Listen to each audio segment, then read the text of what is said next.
Bueno, y seguimos aquí en Avenida Refugio a través de Radio Ciudad y también en Ciudad Televisión, acompañándolos hasta las 5 de la tarde. Decíamos que íbamos a tener un programa bastante variado, ¿no? Hablar de distintos temas, pero ahora nos ocupamos de la economía, ni más ni menos, porque hoy se va a realizar una charla a las 19, donde va a venir el economista Néstor Forero, ¿no? Que ayer hablábamos con él justamente, pero va a ser un panel de economistas que, bueno, en realidad Forero va a hablar de la deuda externa argentina, pero también con economistas locales, como es el caso de Bernardo Dickstein, que hablará sobre economía argentina, sobre límites estructurales y puja distributiva. También Jorge Milton Capitanich, el actual intendente de Resistencia, estará dando allí sus palabras también. Habrá presencia femenina, ¿no? Como corresponde, como hace falta también en este tipo de charlas de economía, de política, hace falta presencia femenina, lo decimos siempre. Que destacamos realmente. Sí. Así que estamos ahora con quien va a estar en ese panel, es Paola G. Bernal, es licenciada en economía y va a estar disertando también esta tarde allí en la Universidad Popular, ¿no? Ahí en la Universidad Popular es la charla de las 19, así que estamos con Paola. Hola, Paola. ¿Qué tal? Muy buenas tardes. Bienvenida. Gracias por venir. Muchas gracias a ustedes por la invitación. Contanos de qué vas a hablar hoy en la charla. Bueno, el motivo de mi charla, lo que quería desarrollar, me pareció una buena oportunidad cuando me avisan más lejos. Más lejos. Está bien. Cuando me llaman para invitarme a participar del panel, dije, me pareció una buena oportunidad para hablar acerca de los modelos de desarrollo que tenemos como país hoy en día, ¿no? Y cuál es el rol del Estado en todo esto y las decisiones que se tomaron y que se están tomando para llegar a las consecuencias que se viven hoy, el correlato en la realidad social que hoy estamos teniendo, ¿no? Entonces, un poco hablar de eso, de cuáles fueron las medidas que se tomaron para llegar hasta la situación de hoy en día y bueno, y si realmente es un modelo sostenible, ¿no? El que tenemos hoy en día y si se podría realmente hacer algo para cambiar y cuáles fueron los problemas que vinieron a solucionar o que dicen que vinieron a solucionar y si realmente lo solucionaron, ¿no? Un poco de eso. ¿Se puede separar a la política de la economía? Yo creo que no. Creo que hay que ser responsables de las decisiones que se toman. Creo que es un debate que las medidas económicas que se toman es un debate que tiene que darse, es una cuestión que nos compete a todos y por tanto creo que es una cuestión política, ¿no? Sí. No, pensaba en estos tiempos también en los que empieza a querer tergiversarse la idea de la política como una mala palabra o como aquello que está mal, ¿no? Y sin embargo, creo que las decisiones que tomamos en tanto personas o en tanto colectivo también siempre tienen un fondo político y por lo tanto económico. Sí, tal cual. Paola, y en el caso de nosotras las mujeres precisamente, ¿cómo lo ves vos o cuál es la lectura que haces respecto de esta situación, digamos, que estamos viviendo? Yo creo que en ese sentido creo que es el Estado el que tiene que hacerse responsable de cerrar las brechas de desigualdad, que así como tiene que estar presente en muchas cuestiones de la economía, tiene que saber escuchar las voces de la sociedad. Creo que eso es vivir en democracia. Creo que estamos pasando por un momento en el que claramente hay una demanda social, hay una demanda en tomar determinadas decisiones y hay que saber escuchar eso, ¿no? Hay que saber responder a esa demanda. Sí, te preguntaba porque justamente se habla como desde hace un tiempito de esta frase, la feminización de la pobreza, ¿no? En donde se recae justamente en el aspecto mucho más desigual y asimétrico, digamos, en las diferencias entre lo que es el trabajo del hombre o del varón, digamos, y el trabajo de las mujeres, ¿no? Si podrías explicarnos, digamos, esa terminología, la feminización de la pobreza. Hay una cuestión de reproducción, ¿no? Lo que llaman trabajo reproductivo. Dentro, bueno, sería adentrarnos un poco en lo que es el sistema capitalista, ¿no? Del que nos hablan. No es lo mismo el trabajo reproductivo que el trabajo propiamente dicho. hoy en día la mujer está ocupando un lugar en el cual las decisiones que se toman a nivel económico no las tienen en cuenta en lo que sería la parte de la sociedad que tiene que ser vista y que es el trabajo de la mujer en la casa. Y además de eso, bueno, también hay un montón de cuestiones, ¿no?, que dentro de la sociedad son muy difíciles de ver, y es que el vivir en democracia también es un poco eso, saber aceptar las decisiones que cada uno toma y que cada uno hace con su vida y con su cuerpo. Y ahí también tiene mucho que ver toda la discusión que hay desde el decidir o no decidir ser madre, porque muchas veces uno tiene que cargar por ahí suena un poco fuerte decirlo, pero es muchas veces para las mujeres el hogar es una carga, es una carga que no la permite por ahí realizarse como en otros aspectos de su vida, y lo ve como una obligación, realmente lo ve como una obligación, mucho más que el hombre. Entonces ahí es cuando se habla de lo de decidir o no decidir, porque esto que decías de la pobreza, las mujeres en la pobreza, hoy en día la mujer que vive en condiciones que tuvo la oportunidad de ir a una escuela, que tuvo la oportunidad de tener una educación, tal vez tiene educación sexual o no, pero si no la tiene la posibilidad de ir y ir a una clínica, ir a hacerse un aborto seguro, o ir a otro país, o estar en unas condiciones más más garantizadas, digamos. Más garantizadas, de acceder a una mejor salud, porque hoy en día los servicios públicos realmente son muy escasos, hay mucha falencia en el Estado en garantizar los servicios de educación, los servicios de salud. Entonces me parece que la cuestión de la mujer no solamente está desfavorecida por lo que es el sistema capitalista en el que vivimos, sino porque el Estado no toma las medidas necesarias para garantizar esa igualdad. ¿Y cómo ves la cuestión de la deuda que hemos tomado, digamos, en estos tiempos, justamente recayendo para la sociedad ahora, en estos momentos? Y el correlato en la realidad social es muy fuerte en realidad por lo que tiene que ver con la devaluación, ¿no? La devaluación tiene impactos regresivos en lo que es la redistribución del ingreso, en lo que es la pérdida de poder adquisitivo de la sociedad, y también, bueno, en la inflación, ¿no?, en los bolsillos de todos y todas. Cuando hablamos de la inflación, creo que va a ser los próximos, mejor dicho, 6 meses, 10 meses, va a ser el centro de escena, porque se va a empezar a discutir paritarias, se va a empezar a discutir qué es lo que va a pasar con el impacto de, por ejemplo, las tarifas dolarizadas. Ahora, ¿por qué cambia el ministro? ¿Por qué viene se va a Arangura y viene Guasel? Justamente porque habían dolarizado las tarifas y ahora se encontraron con un apretón que no saben qué van a hacer, porque las empresas están presionando para aumentar los precios, porque eso va a terminar haciendo presionar aún más la inflación, junto con las devaluaciones de la deuda, ¿no? La deuda es bastante complicado, porque cuando el Estado toma deuda, no solamente el problema es que aumenta el gasto por la deuda en sí, por el desembolso de los intereses de deuda, sino que también, al ser una deuda en dólares, hace que parte de los gastos del Estado esté en dólares. Entonces presiona aún más, y por más de que se devalúe, la deuda no se licúa. La deuda, el gasto del Estado aumenta aún más. Entonces eso va generando que la devaluación se traslada a precios. Bueno, la devaluación siempre lo que se llama pass-through en economía, se traslada a precios, y eso afecta realmente al bolsillo de los ciudadanos. Y lo más complicado en realidad va a ser que las paritarias no acompañen esta inflación, porque si nosotros decimos que tenemos una inflación donde las paritarias acompañan o son aún mayores, los impactos de la inflación no son tan graves en el bolsillo de la gente. Pero cuando las paritarias no acompañan, que realmente creo que va a ser muy difícil que la acompañen, ahí es donde se va a empezar a sentir, y la inflación va a ser el centro de la escena los próximos 6 meses.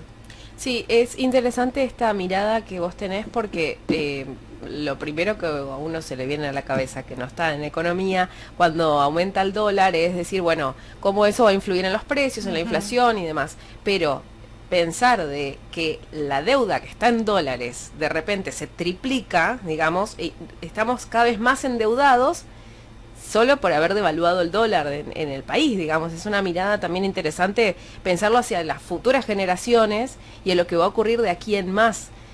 No sé cuál es tu lectura con respecto a qué va a pasar a partir de ahora, porque también al principio no el gobierno el gobierno nacional hablaba del primer semestre, el segundo semestre, y bueno, ya estamos en el cuarto semestre, estamos llegando al cuarto y no hay perspectivas de mejora. Sí, yo, bueno, lo que hablábamos recién antes del corte, ¿no? Creo que fue una compra de tiempo, la deuda. Creo que probablemente los próximos, hasta las próximas elecciones, van a mantener un poco más, un poco menos el nivel del dólar, pero por el préstamo, el Fondo Monetario Internacional, el gran préstamo, pero creo que lo van a tener terminar pagando las futuras generaciones, ¿no? Creo que lo que se está haciendo ahora es solamente seguir manteniendo la bomba de tiempo que dicen que vinieron a frenar, claro. pero realmente es una bomba de es una espera. Una cuestión límbica, digamos, porque en realidad todo el peso cargará, digamos, a la nueva gestión, sería. Sí. En realidad ahí también hay una cuestión que me parece importante destacar, y es lo que vos decís, la nueva gestión, pero también hay que preguntarse si esta nueva gestión va a tener las herramientas de política pública para hacer algo, porque tenemos que tener en cuenta que estamos condicionados por decisiones que se toman en órganos externos que van a condicionar las próximas decisiones, claro. Y que realmente son intereses muy distintos los que están poniéndose en juego. Las decisiones que están pasando en el país realmente las están tomando afuera. Digo, sin ir más lejos. La banca de inversión, Morgan Stanley, nos califica como mercado emergente, con la condición de que sigamos sin aplicar controles de capitales. Digo, hay países como Chile, por ejemplo, que también son países emergentes y no se les aplica esta condición. Entonces, ahí hay una cuestión de, bueno, ¿por qué a nosotros sí? ¿Por qué a otros no? ¿Qué es lo que está pasando realmente con este tema de la soberanía, con el tema de elegir por nuestro propio país? Y la verdad es que esto se hizo, lo decían que iba a ser necesario para que baje el riesgo país, para que lleguen la lluvia de inversiones, pero la realidad es que en el hipotético caso de que eso hubiese pasado, porque era una cuestión de que iba a subir el precio de las acciones de algunas empresas que iban a empezar a cotizar en el índice, lo que se llama el índice MSCI, pero la realidad es que en el hipotético caso de que eso hubiese pasado, y que decían que iba a ser para que vengan las inversiones productivas, con tasas de interés al 47%, la realidad es que es muy difícil que eso pase. Pero lo sorprendente de todo esto, o bueno, no tanto, porque hoy en día ya no sabemos si algo nos puede sorprender, es que no pasó una semana y Estados Unidos toma la decisión de que no se pueden vender las empresas tecnológicas a China. Esto lo que generó fue que haya una incertidumbre en la economía, donde el riesgo país se dispara nuevamente y lo que es el Merval, que es donde cotizan el precio de las acciones, baje y el precio de las acciones que habían empezado a cotizar en ese índice MSCI por el cual iban a llegar la lluvia de inversiones y todos estaban contentos porque íbamos a ser país emergente, vuelve al nivel anterior a esa decisión de ser país emergente. Entonces es una cuestión en la que lo que pasa en Argentina realmente se está decidiendo afuera. No hay un rumbo, no hay una decisión de que el país toma una decisión y se hace. Simplemente es estar a la expectativa de lo que pasa afuera. Sí. Hoy nos enterábamos, por ejemplo, que la deuda externa crece a un ritmo de más de 213 millones por día. De dólares. De dólares, exactamente. 213 millones de dólares por día. Una cuestión que no podemos ni siquiera dar dimensión, si es que nos ponemos a querer pensarlo, en un espacio físico, digamos, de cuánto sería en dinero físico, digamos, de materia, esto de adquirir deuda constantemente así por día. Sí, la verdad que es sorprendente, es lamentable, es triste para las próximas generaciones. Y la duda mía es, bueno, ponele, adquirimos esta deuda, nosotros pedimos este dinero, esta cantidad de dinero exorbitante, y ¿se hace algo con ese dinero? ¿Se llega al pueblo en una gestión política de de infraestructuras, de salud, de educación. ¿Se hace algo? Bueno, esa es otra cuestión, ¿no? Un poco era el motivo de la charla, el modelo de desarrollo al que yo se me había ocurrido tratar de engancharlo con el tema de la deuda, esto que vos decís. ¿Para qué sirve la deuda hoy en día? ¿Para qué se está usando la deuda? Y ahí hay una cuestión de que hay que preguntarse por el modelo de país, ¿no? Porque me parece que es una cuestión también un poco ideológica de decir, ¿el problema era el déficit fiscal? Porque en realidad eso era lo que venían a solucionar, ¿no? El problema era el déficit fiscal. Ellos te decían, necesitamos deuda para pagar el déficit fiscal. Ahora, ¿qué es el déficit fiscal? El déficit fiscal es la diferencia entre los ingresos que tiene el Estado y los gastos. Cuando vos tenés más gastos, es más lo que gastás que lo que te ingresa, tenés déficit fiscal. Sí.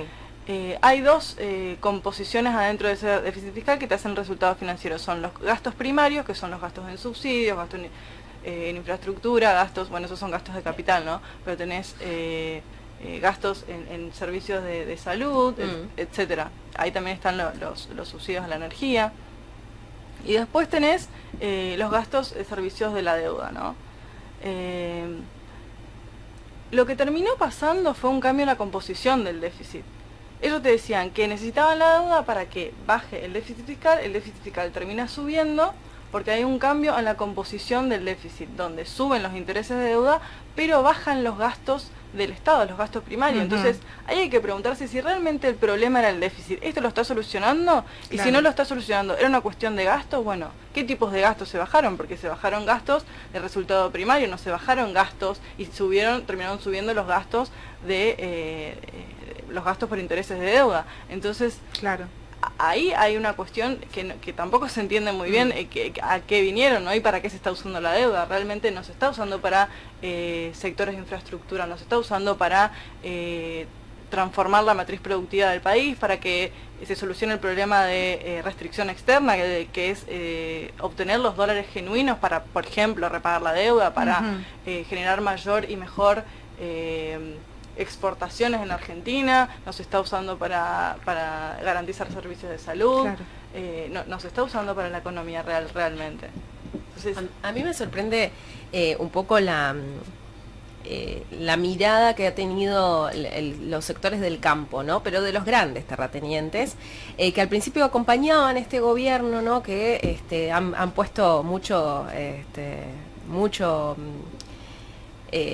apoyo, sí, y énfasis en lo que decían con respecto a los halagos a este gobierno, y sin embargo ahora dijeron, pero las retenciones están igual, no las han bajado, al contrario, se habla de subir las retenciones al campo, y claramente la línea que sigue el gobierno de Mauricio Macri no es la de acompañar al campo, sino acompañar al sector empresario directamente. O sea, se cambió también esa idea o ese lineamiento que había de apoyar solamente al campo y se está tirando para otro lado, al menos, parece.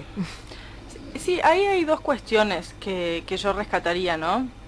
Una cosa es, si vamos a acompañar al campo, ¿cómo vamos a acompañar al campo? Vamos a acompañarlo de una forma que permita generar valor agregado en sus productos, que permita traccionar, bueno, también tracciona metalmecánica, tracciona otros sectores, pero yo creo que y también pensar esto que decías, ¿no?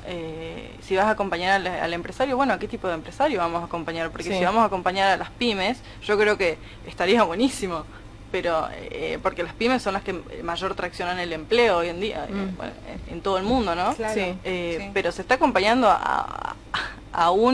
el otro día leía un Twitter que decía, en política siempre hay fiesta, pero el problema es que en algunas fiestas nos invitan a todos y en algunas a unos pocos. Y claramente lo que está pasando es que se está beneficiando a un sector de la sociedad y que no creo, bueno, en realidad el tema del campo también hay un problema porque tuvimos una sequía, la mayor en 50 años. No digo que el problema de los dólares venga por ahí, pero bueno, los índices de actividad del campo vinieron muy bajos por eso, pero creo que las retenciones son algo que debería aplicarse.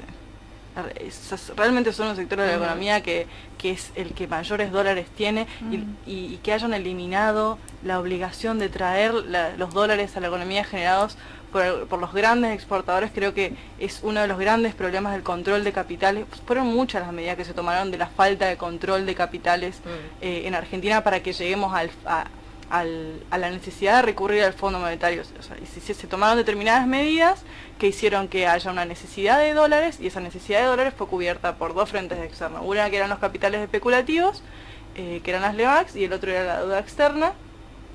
Lo que pasa es que eso te genera dependencia con el mundo, y Estados Unidos toma la decisión de hacer una reforma fiscal donde sube en 38 puntos porcentuales la tasa de interés de los bonos de ese país. Entonces ahí es cuando vos tenés la fuga de capitales que migran hacia plazas más seguras. Pero hay una cuestión de... ¿Y qué sean las plazas más seguras? ¿Otros son países? Son los bonos de Estados, sí, los bonos de Estados Unidos.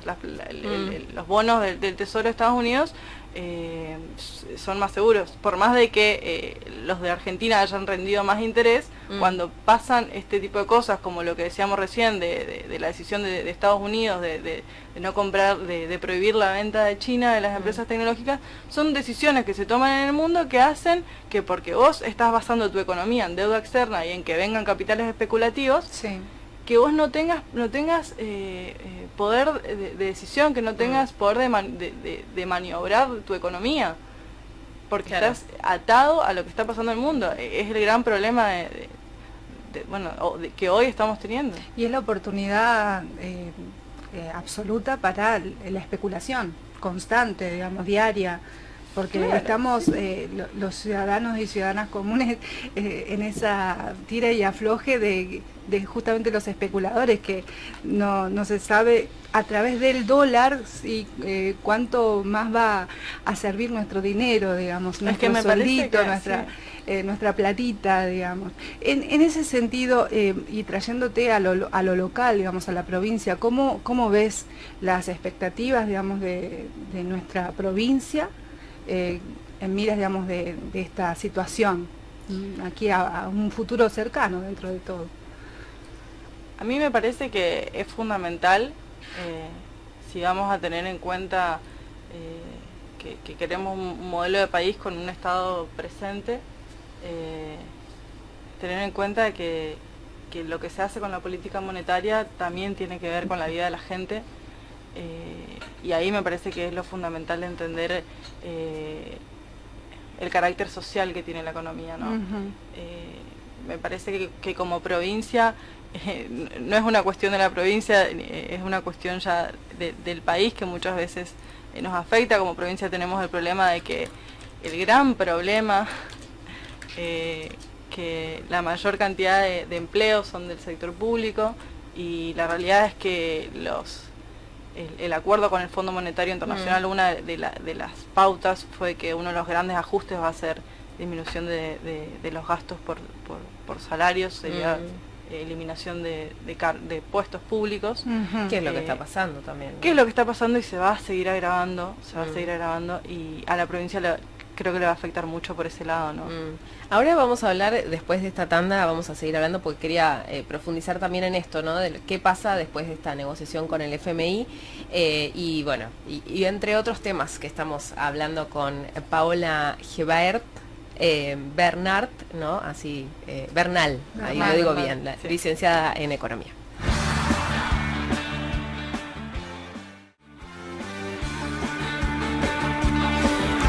Bueno, y seguimos aquí en Avenida Refugio hasta las 5 de la tarde, decíamos, y estamos con Paola Gebaert Bernal, ella es licenciada en Economía, y también con Raúl Vittel, que es el presidente del Instituto Juan Perón, el encargado, coordinador, coordinador, pues el presidente sigue siendo Julio Sotelo, exacto. Lili Sotelo, bueno, listo, ahí. No le vamos a sacar el lugar ni nada, pues vamos a tener problemas. Pero quería preguntarle a Paola, antes de seguir hablando de las charlas que van a continuar durante este año, ¿cómo va a afectar esta negociación del FMI a la provincia, al Chaco? ¿Qué perspectivas hay de qué puede pasar? Yo creo que, bueno, como dije recién, el principal problema va a ser el ajuste en los salarios públicos, más que nada, siendo que Chaco tiene una participación del 58% del empleo público. Entonces yo creo que por ahí va a venir uno de los principales ajustes. Creo que y va a ser muy difícil reconvertir ese empleo, ¿no? Redireccionarlo al sector productivo, porque hoy en día acceder al crédito, la verdad es que está realmente difícil por las altas tasas de interés. Que las pymes puedan pegar un salto va a ser realmente complicado. La generación de empleo va a ser realmente complicada, entonces creo que el ajuste va a venir por ahí. Ya empezaron a darse además estos planes de retiros, ¿no? De retiro voluntario, de jubilaciones anticipadas. También. Esto es como una pequeña muestra de lo que puede pasar. Sí, yo creo que sí. Acá, por ejemplo, tengo un dato, justo estaba mirando el celular. El gasto en inversión social fue en 2015 4,7%, en 2016 4,5%, 2017 3,9%. Pretenden llevarlo en 2020 a 0,4%. ¿Y qué es ese gasto, digamos? Gasto ¿A dónde social, va? ahí tenés subsidios, tenés servicios de seguridad social. Y realmente, bueno, hay implícita una reforma previsional en el acuerdo con el fondo, ¿no? Claro. Si realmente pretenden llegar a estos índices, hay implícita una reforma previsional. Y esto también habla de si es que se ajusta y se despide, o en todo caso, bueno, se retiran en forma voluntaria a los empleados. También se habla de protestas sociales, de manifestaciones y por ende represión, ¿no? Sí, yo creo que ahí hay dos cuestiones que rescatar. En primer lugar, como sucede, como está sucediendo, porque pasó en Chubut ahora. Sí, yo creo que hay dos cuestiones para rescatar. Una es, bueno, claramente, primero preguntarse si el ajuste en el gasto público realmente tiene sentido. Digo, son sectores donde jubilaciones principalmente tienen lo que en economía se llama propensión marginal al consumo muy alta. Vos tenés una propensión marginal al consumo que es entre 0 y 1, que es lo que de tu salario lo que ahorrás o consumís. Los jubilados tienen una propensión marginal al consumo casi 1, muy alta. Entonces, si uno reduce esa parte del gasto, termina impactando en la recaudación, porque baja el consumo, baja la actividad, baja el empleo, y la recaudación tributaria se contrae. Entonces ahí de vuelta tenés el problema de que tenés menores fondos para el pago de los servicios de la seguridad social. Entonces, sí, es un círculo. Es un digamos, círculo que no cierra, digamos, que por otro lado se está escapando el gasto, que son los intereses de deuda. Sí. Y por otro lado creo que esto que mencionabas es muy importante, porque creo que la única alternativa a nosotros como sociedad y como democracia que nos queda es manifestar el descontento con esto, ¿no? Y tratar de pensar un poco más en el 2019 qué vamos a hacer con nuestro poder de decisión, con nuestro poder de elección como sociedad. Pero creo que de acá a 2019 nos toca eso, nos toca tratar de manifestar este descontento de alguna forma. Creo que es la gente la que tiene que salir a la calle. Bueno, de esto vas a hablar hoy, ¿no? Ahí a las 7 de la tarde, ahí en la Universidad Popular, y también seguramente se dará un debate, ¿no? Después de las exposiciones de cada uno de los disertantes, pero estamos también con Raúl Vittel, que es el coordinador del Instituto Juan Domingo Perón, que queremos que nos cuentes, ¿no? En qué consiste particularmente esta charla, que es parte de un ciclo en realidad, ¿no? Que se viene dando. Totalmente, bueno, muy buenas tardes.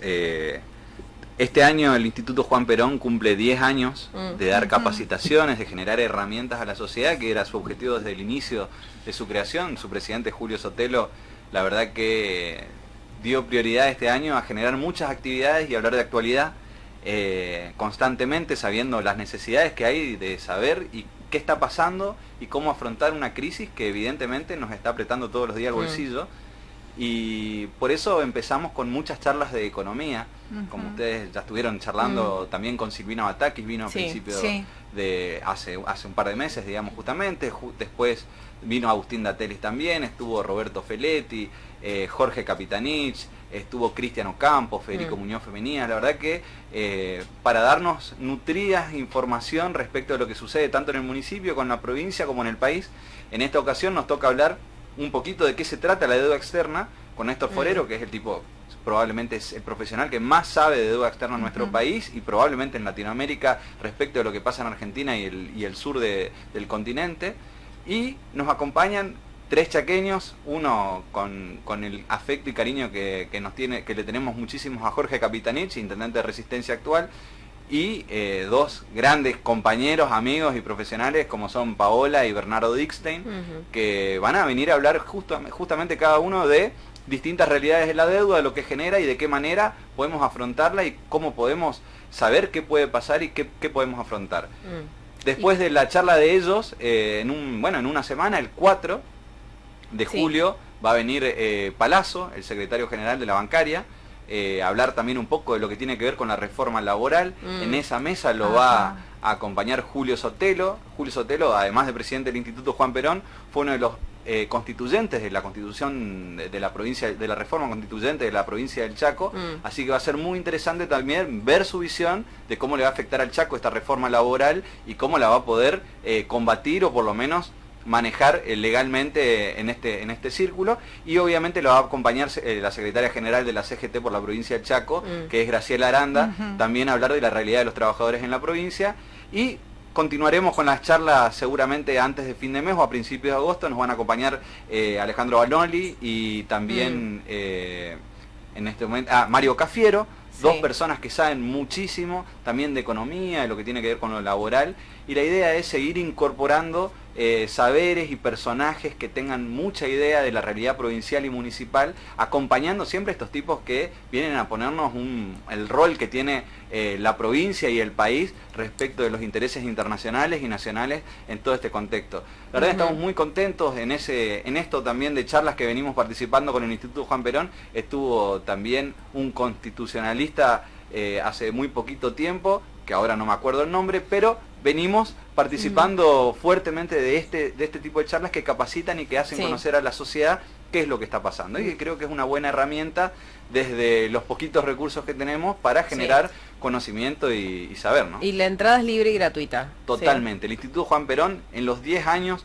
de los cuales venimos participando en la sociedad, tenemos la verdad que el orgullo de decir que todas las charlas que hemos dado son totalmente gratuitas y abiertas al público. En esta ocasión nos vamos a la Universidad Popular, un lugar donde también tiende a generar este tipo de charlas en compañía con distintos referentes de distintas materias, y la verdad que nos pone muy contentos poder salir del Partido Justicialista como sede y casa central de todas las capacitaciones que hacemos para venir incorporándonos y sumándonos a lo que la sociedad está necesitando saber. Bien, bueno, desde ya les agradecemos mucho que hayan venido, a Paola, a Raúl también, y bueno, todos los éxitos también para la charla de esta tarde. A las 19 empieza. Ahí los invitamos a todos, 19 horas, Universidad Popular. Ahí nos vamos a encontrar con Bernardo Dickstein, con Paola, que estuvo acá hablando muy bien y la verdad que nos pone muy contento de poder disfrutar de ella. Y también con Jorge Capitanich y Néstor Forero para cerrar una charla que va a estar muy buena. Gracias. Muchísimas gracias a ustedes.